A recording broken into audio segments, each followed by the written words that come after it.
Di balik kemenangan dramatis PSM Makassar versus Rans Nusantara FC, kabar buruk menghampiri skuad Cuku Eja. Skuad PSM Makassar dipastikan harus kehilangan M. Arfan pada laga selanjutnya kontra Arema FC pada pekan ke-22 Liga 1 2022-2023. Pada pekan ke-22, skuad asuhan Bernardo Tavares bakal menantang Arema FC pada Sabtu 4 Februari 2023. Namun PSM Makassar di laga kontra Arema FC dipastikan tak akan bermain dengan full tim. Pasalnya M. Arfan dipastikan bakal absen. Gelandang pengangkut air PSM Makassar ini disanksi larangan bermain setelah mengoleksi 4 kartu kuning.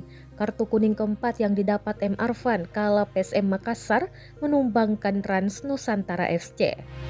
Di laga itu M. Arfan bermain 90 menit. Ia menjadi salah satu aktor kunci kemenangan PSM Makassar sebab sukses membuat 1 assist.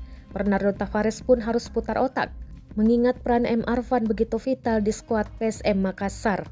Kemampuannya dalam memutus serangan lawan dan membantu penyerangan sangat dibutuhkan. Meski begitu, PSM Makassar masih memiliki sejumlah opsi pemain yang bisa menggantikan posisi M. Arfan.